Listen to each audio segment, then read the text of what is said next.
challenges भी तो थे ना सिस्टम से। Yes, now there's a lack of full series of phone हाँ and storage yeah, storage. Ma'am ये भी एक रीजन है मतलब कितना लीटर मतलब कितने किलो का सामान चाहिए राइस चाहिए। अब ठीक है ना हमारे पास। enjoy करो बेटा। एक बार ये खत्म हो जाए स्टेट की ऑफ देखिए बेटा self study is the key to get pass in CMA and CA exams। आप अभी पढ़ लो, आप फाइनल्स में पढ़ लो। जो बच्चा सेल्फ स्टडी नहीं करता वो क्लियर नहीं कर सकता। आप 100 लोगों के पास भाग लो, 100 फ्रेंड्स वगैरह से बात कर लो, अल्टीमेटली एग्जाम के टाइम पे 3 घंटे आपने अकेले ही बैठना।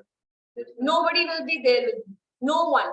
और वो सबसे ज्यादा क्या होता है, जितना हो सकता है अभी तो चलो फिर भी आपका ऑब्जेक्टिव है start preparing your hand written notes.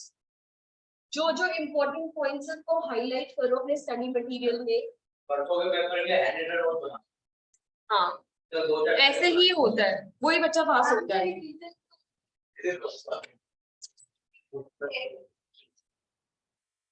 तो ये करते हैं ना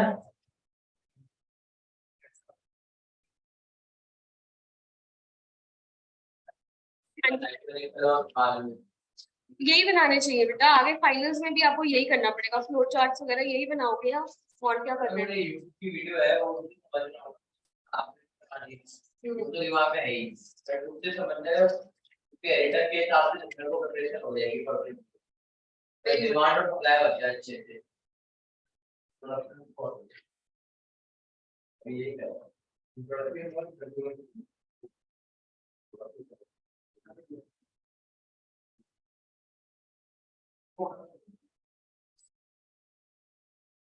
मैडम ने करा दी ये तो क्या टाइम दिया है ये तो पता है लेकिन क्वेश्चन कैसा है मुझे नहीं पता है क्योंकि तो डिले नहीं जाता क्योंकि आप लॉग इन करो वेबसाइट पे जाओगे आपको अपनी ऑप्शन मिलेगी वो सर्वर फोटो मीडिया लेकिन ऐसा नहीं होता है वो डिवाइस होता है वो करो ऐसे descriptive of content counter table हो जाती है। अरे हाँ पर उसके लिए लेकिन बाकी में तो नहीं होती हाँ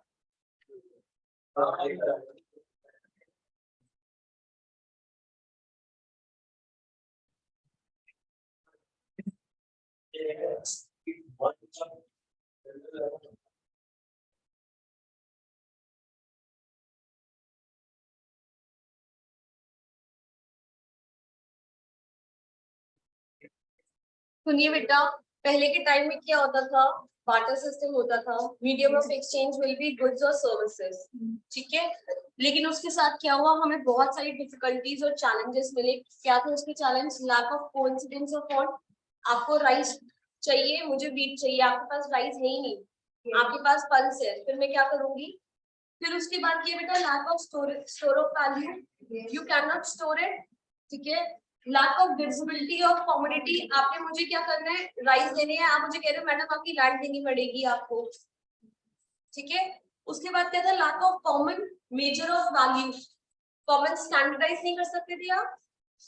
and lastly difficulties in making deferred payments. अगर मैं आपको कहती ऐसा है, लेट्स सपोज मैं फार्मर हूँ, 3 महीने बाद आना, चावल तो 3 महीने बाद उगेंगे ना, और अभी मुझे ये सामान दे दो, आप मान जाते? नहीं मानते ना। तो उसकी वजह से क्या हुआ बेटा, हमारा इवोल्यूशन हुआ, that is the money.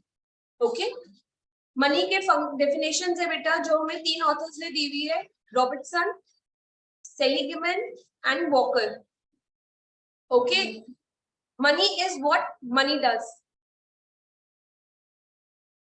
Money is what money does. Page number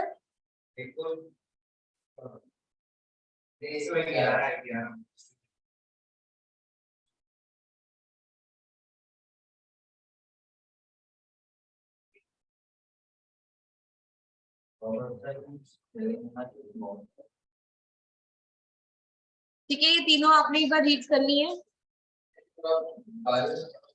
हाँ जी, 4 टाइप्स ऑफ मनी होती है बेटा। एक कॉमोडिटी मनी होती है, इवन आप स्टॉक मार्केट में भी कॉमोडिटी ट्रेड करते हो, पता है ना आपको, किस में करते हो, गोल्ड, सिल्वर, क्रूड वगैरह में। तो ऐसे हमारी कॉमोडिटी मनी भी होती है। एक होती है फियाट मनी, इंडिया में आरबीआई जो मनी इशू करता है, ठीक है, that is called your Fiat money. एक होता है फिड्यूशरी मनी, ये कौन सी मनी होती है बेटा? जो हमारे बेटा ये चेक्स, बैंकर्स नोट, ड्राफ्ट नहीं होते पेपर में, this is just due to trust and acceptance ही तो है। मैं आपको चेक दे रही हूँ कि बेटा 3 महीने के बाद जाके क्लियर करा लेना, लेकिन एक बात सुनना, अगर इफ somebody defaults तो he can be sued in court। Cheque अगर साइन चेक कोई दे देता है किसी को तो देने बेटा। हमारे कमर्शियल बैंक पेपर, आपको पता है कमर्शियल बैंक पेपर्स क्या होते हैं बेटा? This is also one of the most important source of money. क्या होते हैं commercial bank notes? Commodity money मतलब बाटर। हाँ जी बेटा, ये जो हमारे स्केयर रिसोर्सेज होते हैं ना, कॉस्टली, उनके ऊपर होता है बेटा। जो हमारे कमर्शियल बैंक है ना, वो क्या करते हैं, जब उनको पता है ना मनी सप्लाई हमारी इकोनॉमी में बहुत ज्यादा है, तो वो अपने क्या करते हैं, बैंक नोट्स इशू करते हैं to control the supply of money in the economy. Okay, and जब क्या करते हैं, उनको पता है कि हमारी मनी सप्लाई कम हो गई है, तो वो उसको लिक्विडेट कर देते हैं। उसके बाद बेटा हमारा क्या है, फीचर्स ऑफ मनी। फीचर्स क्या होते हैं मनी? एक होती है सेंट्रल गवर्नमेंट, एक होती है हमारी आरबीआई। आपको पता है ना, हमारी सेंट्रल गवर्नमेंट, हमारा जो सेंट्रल बैंक होता है, जो हमारा आरबीआई है, वो 500 रुपीज नोट, 2000 रुपीज नोट, 100 वगैरह इशू करता है। और कोई कॉइन कौन करता है? Ministry of finance. एक होती है demand deposit created by commercial bank. ये भी बेटा बहुत इंपॉर्टेंट कंपोनेंट होता है मनी सप्लाई को कंट्रोल करने के लिए, डिमांड डिपॉजिट्स। फिर उसके बाद आप देखोगे कि अगर आपको मॉनेटरी एग्रीगेट्स कोई पूछे, आपकी इकोनॉमी में मनी सप्लाई पूछे, तो मनी सप्लाई आपकी 3 कंपोनेंट से बनती है बेटा। एक तो आपकी करेंसी से, एक आपकी डिमांड डिपॉजिट से, और एक आपकी अदर डिपॉजिट्स।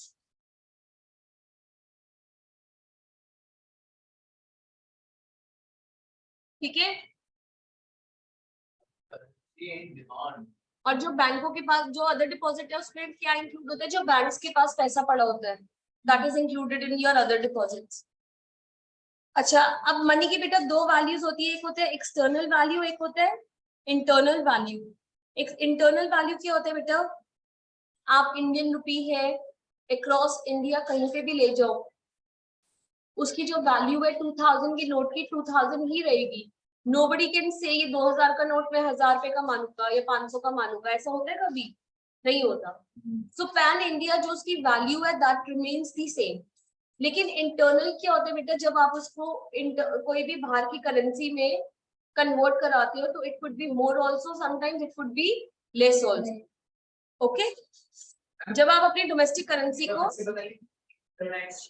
सुनो बेटा, 2000 का नोट है, एक इसकी इंटरनल वैल्यू, तुम कन्याकुमारी से लेके कश्मीर तक चले जाओ, 2000 का नोट तो इस 2000 2000 की जो आपको चीज मिलती है, कोई ये से कह सकते हैं अरे तू 2000 का नोट कश्मीर में लेके घूम रहा है, इसकी तो 500 की वैल्यू है वर्ल्ड में। ऐसा होता है कभी? नहीं होता ना।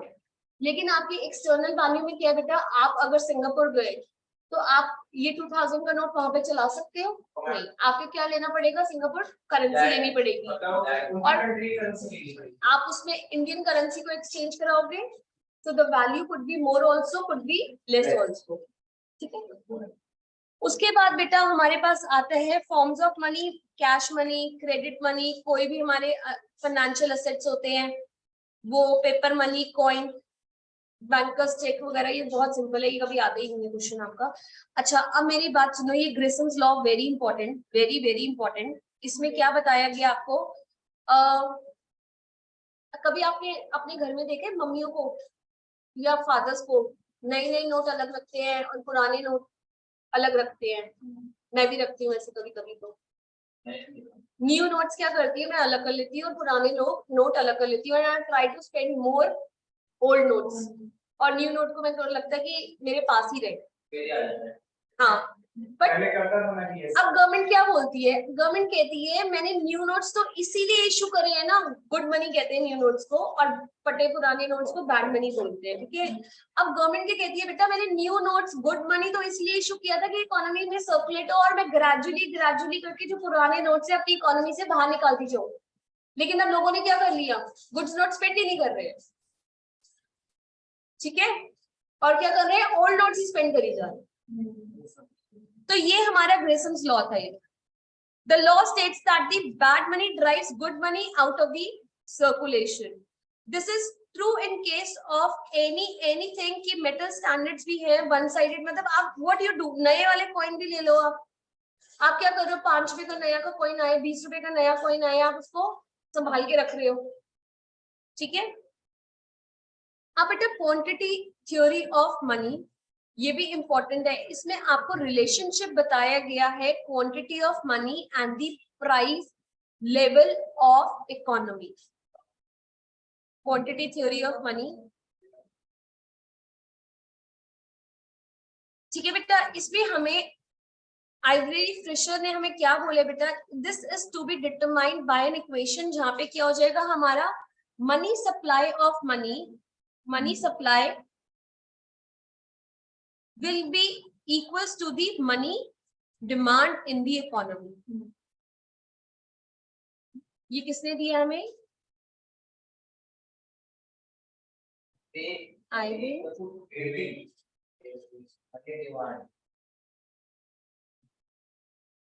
ओके।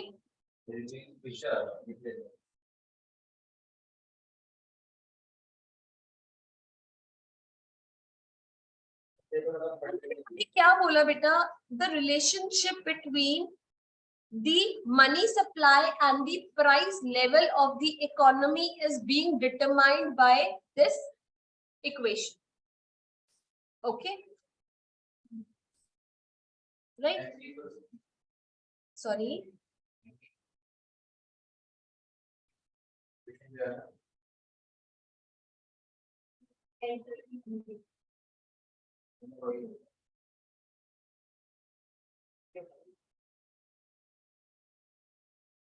हाँ जी बेटा, एक मिनट,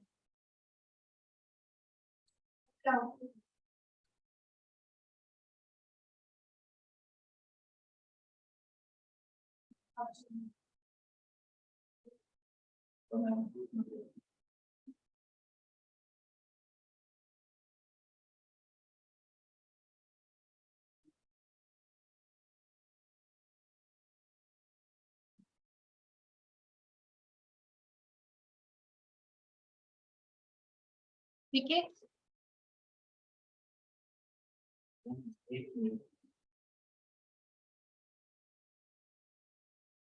लीगल अथॉरिटी, हाँ जी,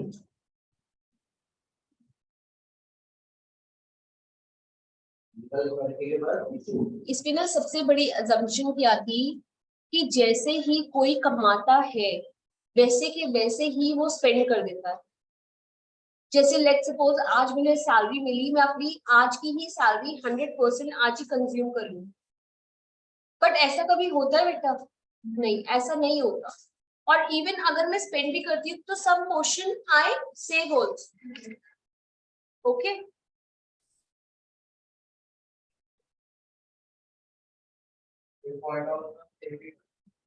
हाँ जी,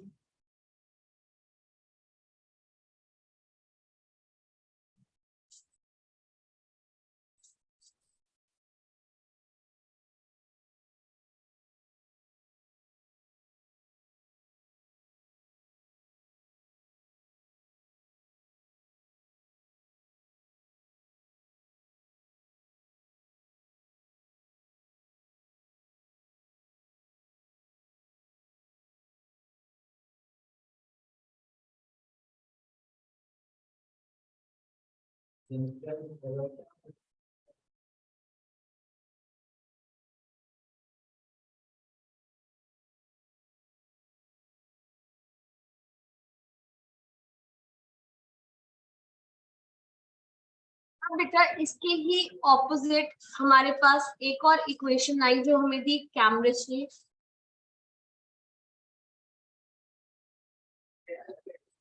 हाँ जी बेटा, ये इसका बिल्कुल रेसिप्रोकल था।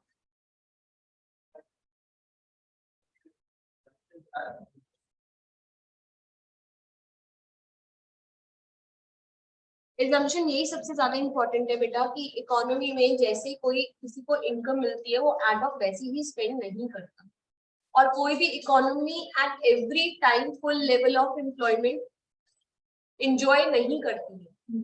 यही दो मेन असम्पशंस है इसकी। हाँ जी,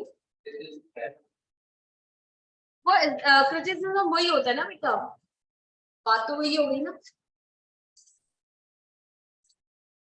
इसमें assumption इन्होंने ये दी हुई है, velocity of money is constant, spending power is constant, gross national product is also constant, demand for transactional purpose only, transaction demand मतलब कंजम्पशन की ही डिमांड है मार्केट में। अच्छा, अब दूसरी आ जाओ कि quantity theory of money, that is your cash balance approach, और इसको हम क्या बोलते हैं, कैम्ब्रिज इक्वेशन। इन्होंने भी हमें क्या समझाया, इन्होंने फॉर्म इक्वेशन दी हमें m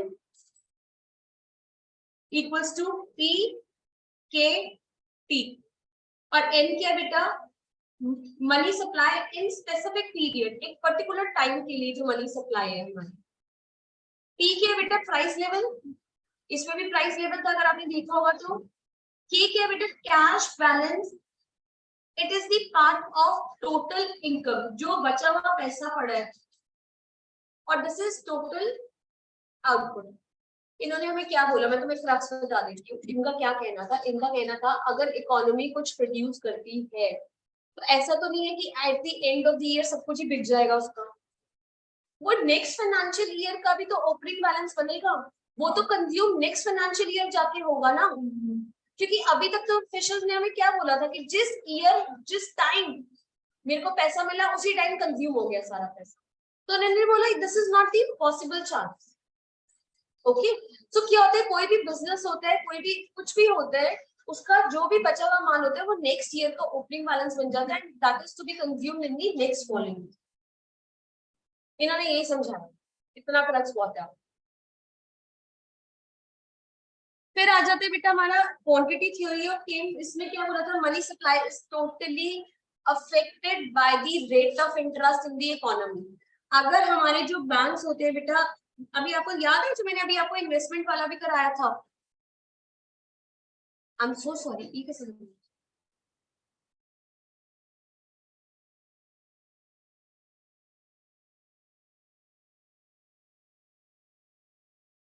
अभी जो मैंने आपको कराया था, क्या कराया था मैंने अभी आपको, इन्होंने हमें क्या बताया था, एक तो एग्रीगेट डिमांड का बहुत इंपैक्ट होता है बिजनेस साइकिल में, और एक हमारा इन्वेस्टमेंट का बहुत इंपैक्ट होता है। अभी फिर मैं आपको यही वाला इंपैक्ट बता रही हूँ बेटा, इन्वेस्टमेंट का।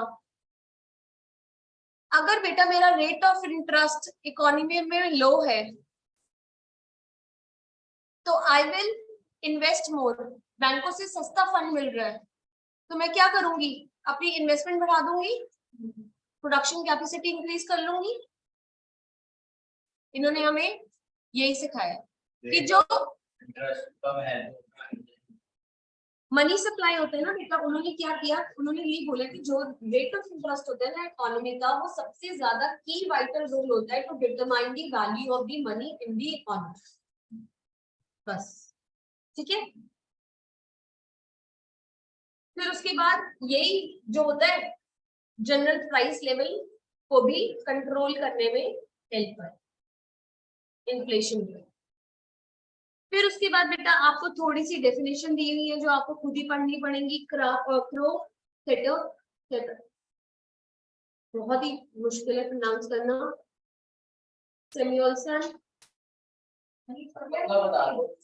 मतलब बेटा इन्होंने क्या बोला, इन्फ्लेशन के बारे में इन्होंने बोला, इसने इन्फ्लेशन बोल दिया, ध्यान रखना इन्फ्लेशन के उस पर कोई भी रिलेटेड आए तो ही इज दी ऑथर।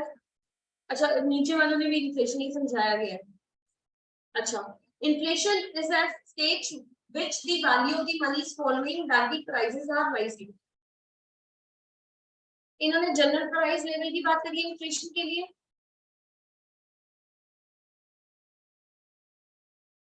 इन्होंने क्या बोला है, इन्फ्लेशन कैसे डिनोट होती है, कैसे पता चलेगा इन्फ्लेशन हो गई है, जब मेरे प्राइस लेवल्स हमारे हाई हो जाएंगे और value of money will go to get decreased. Falls. हाँ जी.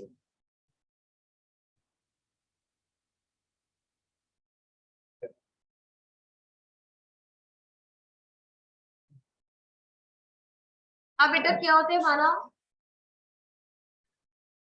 Causes of inflation. Primary cause क्या होगी बेटा, मैंने अभी आपको बताया था, डिमांड एक्सीड कर गई है हमारी, demand pull inflation, cost push inflation. अभी मैंने आपको दोनों चीजें सिखाई थी.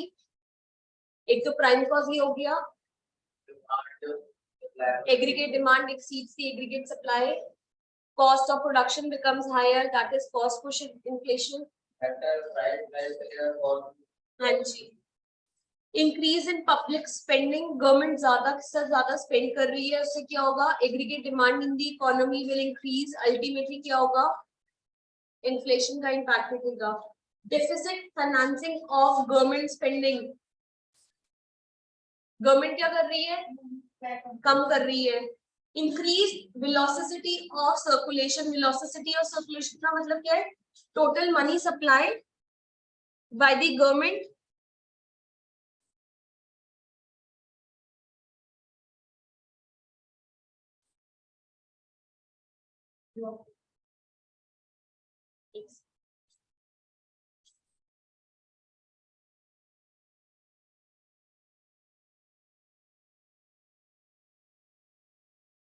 Velocity of supply, total use of money क्या होता है बेटा हमारा. सुनो मेरी बात, जब हमारा बूम चल रहा होता है, आपने अपने पापा के बिजनेस में भी देखा होगा, आपके पापा कहते हैं मेरा बिजनेस बहुत अच्छा चल रहा है, तो आप लोग क्या करते हो, he gives you more money to spend. जब बिजनेस में रिसेशन चल रहा होता है, बिजनेस थोड़ा सा कम चल रहा होता है, टफ टाइम चल रहा होता है, तो ही cut down your pocket money also, तो यू स्पेंड लेस. ऐसी इकोनॉमी में क्या होता है बेटा, जब हमारा बूम चल रहा होता है तो लोगों के हाथ में पैसा ज्यादा होता है, velocity to spend is more. लेकिन जब हमारा बैड फेज चल रहा होता है तो क्या होता है, हमारे हाथ में पैसा कम होता है, velocity to spend money is less. ठीक है, that also impacts the inflation. फिर पॉपुलेशन ग्रोथ बेटा, जिस कंट्री में पॉपुलेशन ज्यादा है उस कंट्री की डिमांड ज्यादा है, डिमांड ज्यादा है तो इन्फ्लेशन ज्यादा है, that is your demand pull inflation. फिर होर्डिंग बेटा, कभी कभी क्या होता है कि हमारे कोविड के टाइम में भी देखा था, गैस सिलेंडर्स की जानबूझ के प्राइसेस वर इन्फ्लेटेड, होल्ड कर लिया था उन्होंने. ठीक है, ऐसी कोई कमी नहीं थी, पर क्या कर दिया था, होर्डिंग जानबूझ के कर ली थी, क्योंकि जब कोई फैमिली मेंबर आपका जिसको नीड है ऑक्सीजन की एंड मार्केट में आपको पता है अवेलेबिलिटी नहीं है, you can spend any money on it to save the life of your family member, है ना. तो इन्होंने क्या किया था, जानबूझ के आर्टिफिशियली होल्ड करके prices for the oxygen cylinder increase कर दी. फिर क्या है बेटा, जेन्युइन शॉर्टेज हो सकता है, समटाइम्स एक्चुअल में सप्लाई लेस है.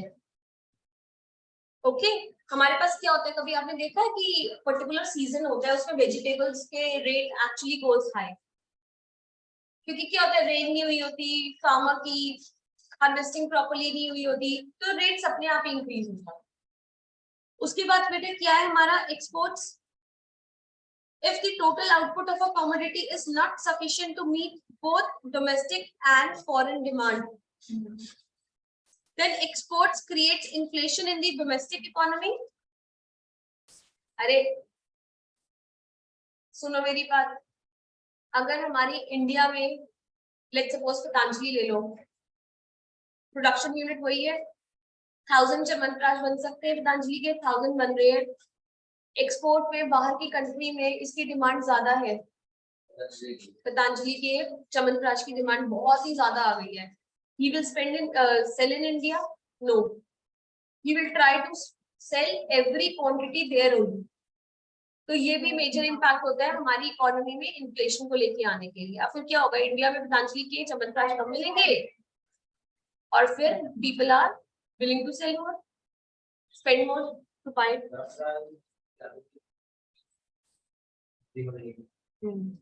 फिर बेटा हमारी ट्रेड यूनियंस होती हैं, this is basically related to your cost push inflation. Then बेटा हमारा टैक्स रिडक्शन है, गवर्नमेंट अरे गवर्नमेंट अपना टैक्स कम करेगी तो लोगों की buying purchasing power will increase, purchasing power will increase, demand will increase, demand will increase, inflation will increase. Imposition of indirect taxes, अब गवर्नमेंट ने क्या किया, एक्साइज और वैट लगा दी सेलर के ऊपर अनजस्टिफाइड। आपने देखा नहीं था जब ये जीएसटी आया था, कितने लोग स्ट्राइक्स पे गए थे, कितने बिजनेसेस, कितनी ज्यादा बातें हुई थी कि जीएसटी आ गया, the cost for particular goods और सर्विसेज हैज बीन इंक्रीज। क्योंकि क्या हुआ था, जो हमारे शॉपकीपर्स थे, जो हमारे प्रोड्यूसर्स थे, उनके प्रॉफिट मार्जिन स्क्वीज हो गए थे, श्रिंक हो गए। So that is the reason they were opposing.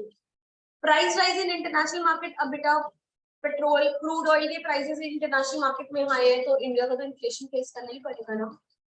फिर क्या बेटा, non economic reason, we have certain also non economic reason, calamities and price of some commodities tends to, all right। अब बेटा हमारी मनी के तीन फंक्शंस हैं, एक है प्राइमरी फंक्शन, एक है सेकेंडरी, एक है कंटीजेंट। Very easy.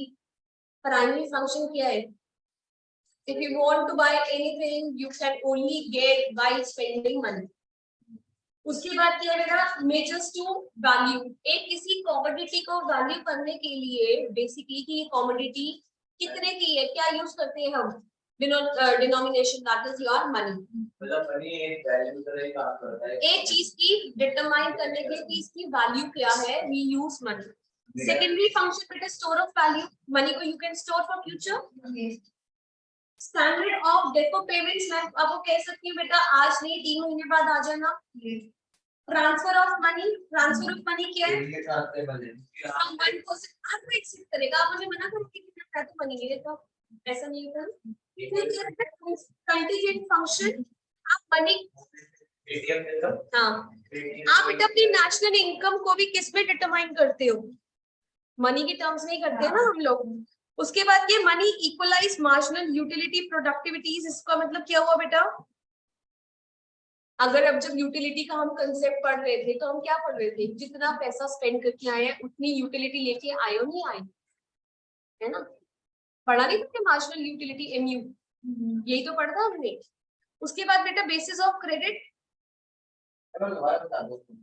मेरी बात ये समझो, अगर आप 1 रुपया भी एक्स्ट्रा स्पेंड कर रहे हो, मार्जिनल यूटिलिटी तो यही होता है, by spending 1 additional rupee of money, जितना स्पेंड करके आ रहे हो आप एडिशनल यूटिलिटी सैटिस्फैक्शन लेके आ रहे हो या नहीं लेके आ रहे, that can be measured.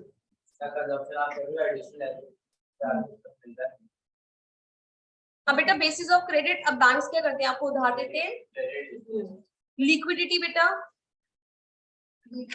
It's 100% liquid, okay. Liquidity क्या होती है, अब मैं आपको कह रही हूँ, बैंकों की आप लिक्विड, सॉरी कंपनी की आप लिक्विडिटी कैसे चेक करते हो, कैश फ्लो स्टेटमेंट से करते हो, नहीं करते हो, हाँ कहते नहीं है कि उसकी लिक्विडिटी कितनी, कैसे चेक करते हो, उसकी पॉकेट में कितना इंस्टेंट कैश पड़ा है, नहीं पड़ा। चलो आगे बेटा नेक्स्ट चैप्टर योर बैंकिंग।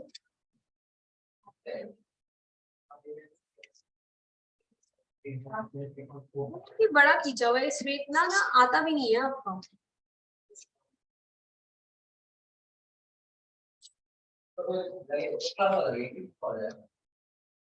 अभी कोशिश करती हूँ जितना होता है।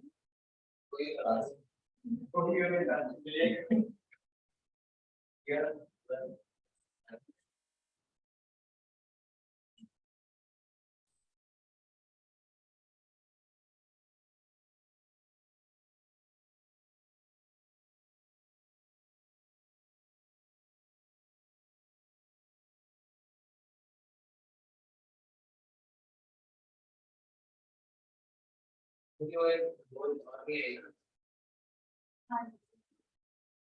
तो एक अपने से नहीं आ रही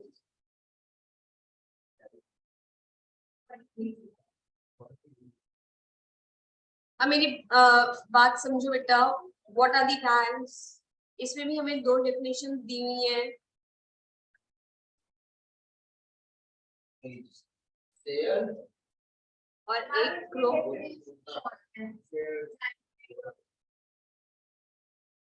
ठीक है। एक साउंड बैंकिंग सिस्टम क्या होता है एक कंट्री में, अगर हम कहें कि एक साउंड बैंकिंग सिस्टम है, उसके क्या क्या फीचर्स होंगे बेटा? लिक्विडिटी एडिक्वेट होनी चाहिए,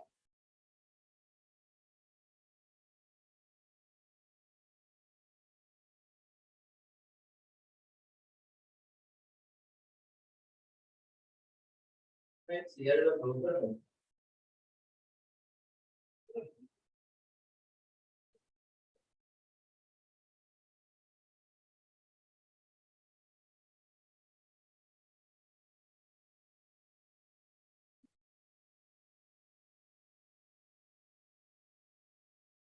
एडिक्वेट लिक्विडिटी होनी चाहिए बैंकों के पास।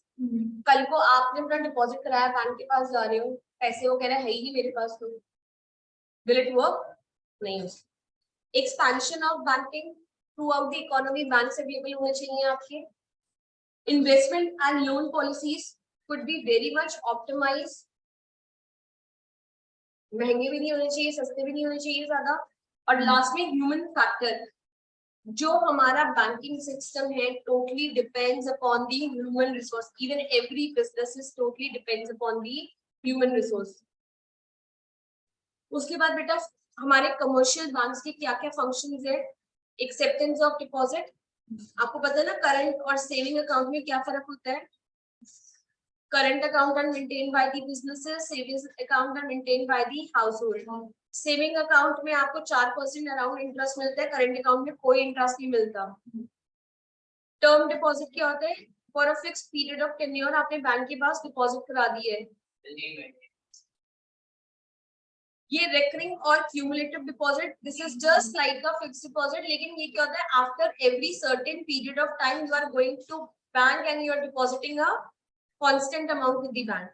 फिर हाँ जी, बैंक क्या करेंगे? आपको लोन्स एंड एडवांसेस देंगे। डिमांड लोन क्या होता है?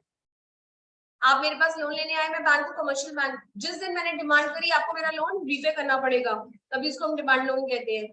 फिर है बेटा short term loan, period of loan is short, specified होता है। ये बेसिकली वर्किंग कैपिटल वगैरह के लिए देते हैं, बिजनेस को वर्किंग कैपिटल के लिए देते हैं। कैश क्रेडिट बेटा ये क्या होता है? बेसिकली जैसे हमारे क्रेडिट कार्ड्स होते हैं ना, सॉर्ट ऑफ कैश क्रेडिट, छोटे मोटे क्रेडिट। हाँ, मैं ऐसे नहीं होता। क्रैश क्रेडिट का मतलब क्या होता है? ये देखो, गलत बोल रहे, मैंने क्या किया, मैंने कहा ओके आप मेरे, आपका क्रेडिट स्कोर बहुत ज्यादा है, आप मेरे कस्टमर भी हो, आपकी लॉयल्टी ज्यादा है, 10 लाख रुपीज का आपको मैंने कैश क्रेडिट दे दिया, लिमिट दे दी आपको, जैसे क्रेडिट कार्ड में लिमिट होती है वैसे। जरूरी है एवरी टाइम आके आप पूरा का पूरा ही स्वाइप कर दो? नहीं। लेट सपोज आपने पहले 1 लाख किया स्वाइप, तो आपको इंटरेस्ट किस पे लगेगा? 1 लाख पे। नेक्स्ट टाइम आपने 2 लाख किया तो आपको इंटरेस्ट किस पे लगेगा? 3 लाख पे। पहले वाला 1 लाख भूल गए? अरे क्या बात कर, 3 लाख पे नहीं लगेगा? पहले भी तो 1 लाख लगेगा। आपकी क्रेडिट कार्ड की लिमिट आपको 50,000 है, पहले आप गए पैसिफिक मॉल 10,000 की शॉपिंग करी, ठीक है, साइकिल खत्म हो गई, कितने पे इंटरेस्ट लगेगा? 10,000 पे। नेक्स्ट मंथ गए 20,000 की, अभी बैंक को रीपे नहीं की है, 20,000 की शॉपिंग कर रहे हैं, अब टोटल इंटरेस्ट किस पे लगेगा? 30,000 पे। 10 और 20, 30 पे लगेगा ना, लेकिन लिमिट कितनी थी? 50,000, तो 50,000 पे थोड़ा इंटरेस्ट लेगी बैंक। सिर्फ 10 ही बोला था मैंने, आप 10 सुन लिया तो 40 लेगा। उसके बाद बेटा overdraft, discounting of bill of exchange, credit cards, बच्चों वाली चीजें बेटा। बिजनेसेस को एक वो दे देती है ना बैंक, फैसिलिटी दे देती है टू स्पेंड मोर। अच्छा ये इंपॉर्टेंट है बेटा, क्रिएशन ऑफ क्रेडिट पता है आपको ना क्रिएशन ऑफ क्रेडिट,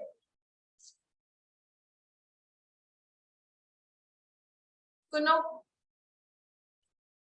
आप बैंक के पास गए, आपने बैंक के पास डिपॉजिट कराया, बैंक ने इसमें से CRR cash reserve ratio, liquidity reserve ratio काट कूट के लेट सपोज 1000 कराया, 10% इसकी टोटल काटी और फर्दर आपको विड्रॉ के लिए कितना अलाउड कर दिया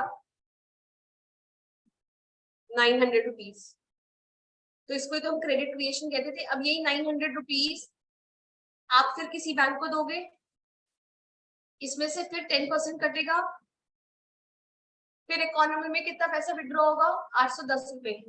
ध्यान है, इसलिए तो यही तो कहते थे क्रेडिट क्रिएशन। हाँ, फिर एजेंसी फंक्शन, एजेंसी फंक्शंस क्या होते हैं बेटा हमारे,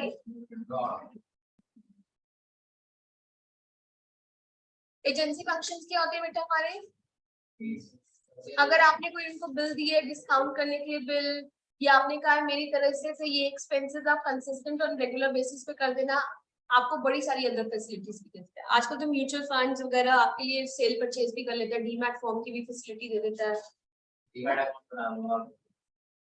जनरल यूटिलिटी फंक्शन बेटा लॉकर्स दे देता है, डिमांड ड्राफ्ट दे देता है, और कंप्यूटर इंटरनेट फैसिलिटीज दे रहा है आपको।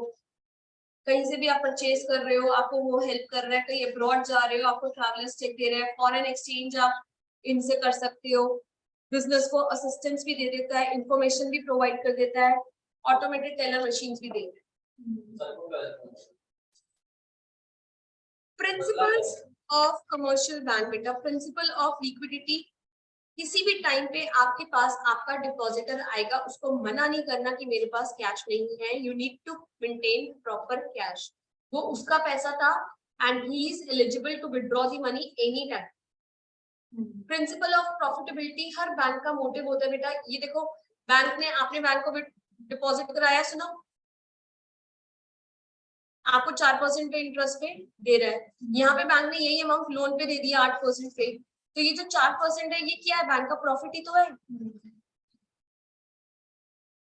उसके बाद बेटा प्रिंसिपल ऑफ सॉल्वेंसी, अपने पास फाउंड कैपिटल रखेगा, इंसॉल्वेंट होने के कोई चांसेस नहीं है। प्रिंसिपल्स ऑफ सेफ्टी, पैसा संभाल के रखना अपने लोगों का जो लिए, ठीक है। कलेक्शन ऑफ सेविंग्स, इसका मतलब क्या है बेटा, वेरी इंपॉर्टेंट प्रिंसिपल है, commercial bank always seeks huge amount of idle money from their clients. हमेशा प्रमोट करते हैं आपको बैंक की advertisement, don't keep your money in your piggy banks, come and invest in us. Principle of loan and investment policies, आप lend करोगे। Principle of economy, आप as being a commercial bank unnecessary expenditure नहीं करोगे economy में। Providing services, better services provide करोगे अपने clients को, उनकी सीक्रेसी मेंटेन करोगे। अगर बेटा आप मेरे बैंक के पास जाते हो और मेरा बैंक अकाउंट का बैलेंस पूछना चाहते हो, bank will never tell you कि मेरे अकाउंट का बैलेंस कितना है। प्रिंसिपल ऑफ मॉडर्नाइजेशन, आप अपने आप को चेंज करोगे एज पर दी चेंजिंग टेक्नोलॉजी।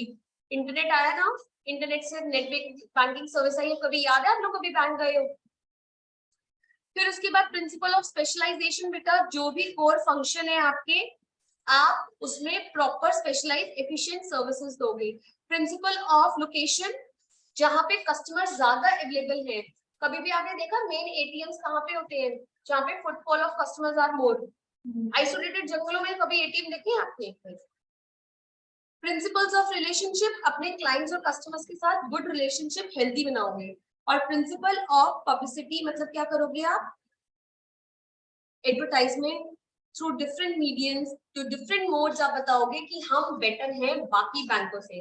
कितनी एड्स आती हैं, they spend so much on ads. Kotak bank, Axis bank, देखा कितनी फ्रीक्वेंट एड्स आती हैं इनकी।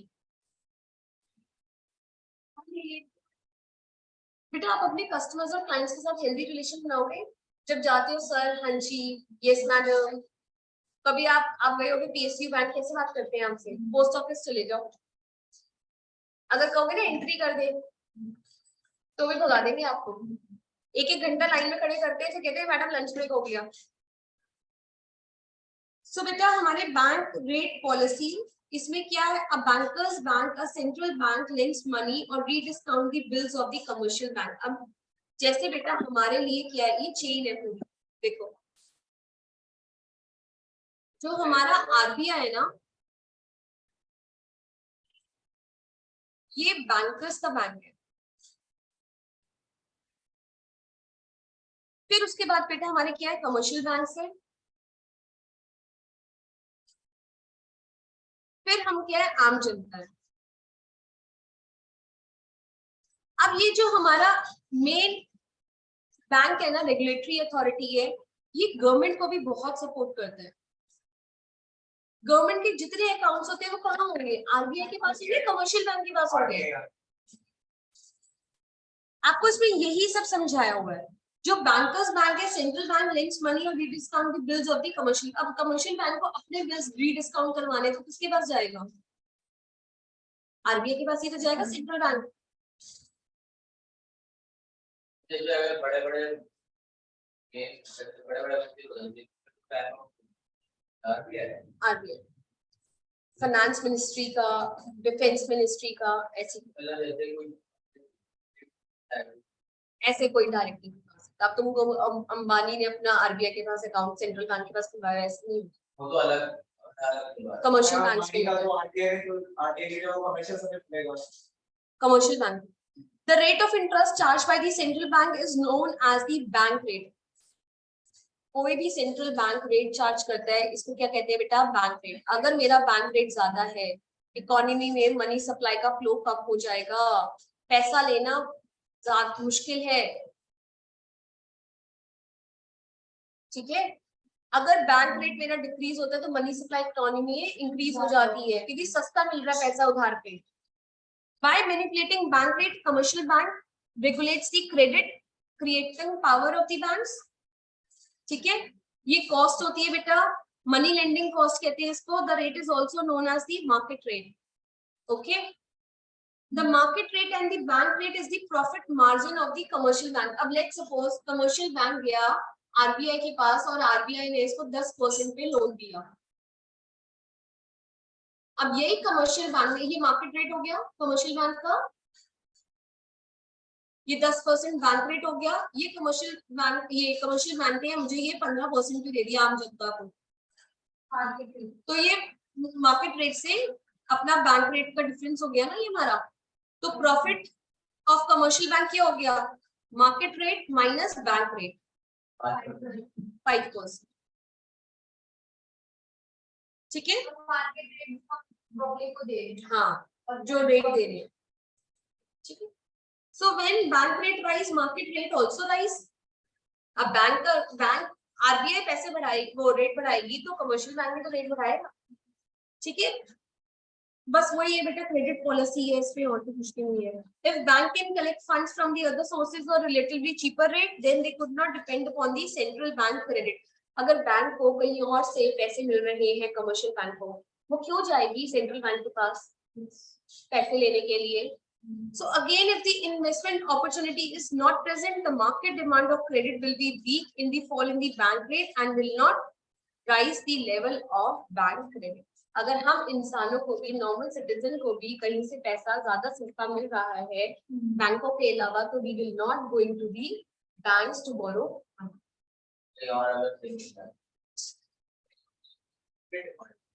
अब एक काम करना, आजकल ना एक पीयर टू पीयर लेंडिंग का ना ट्रेंड चल रहा है।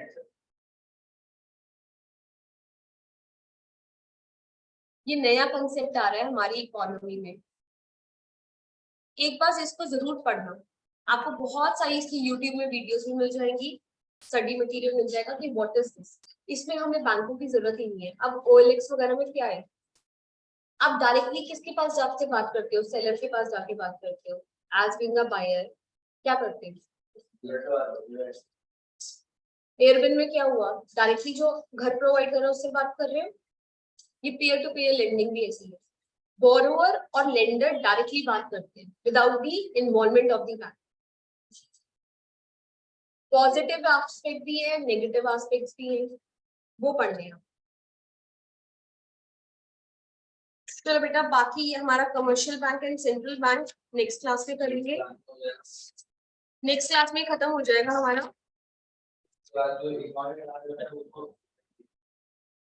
और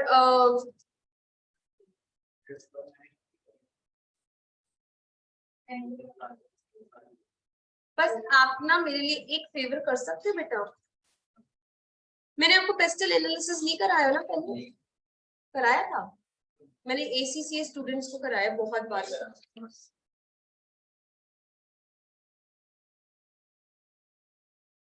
वो कराना उनको तो 2-3 बार करा चुकी हूँ। जैसे अभी ये का तो ऑप्शन डेवलप हो गया, ये तो अभी बीसी की क्लास ले आएंगे, जैसे इकोनॉमिक्स का अभी इकोनॉमिक्स की क्लास है नहीं मिलेगी, मतलब वो करेगी टेस्ट के लिए।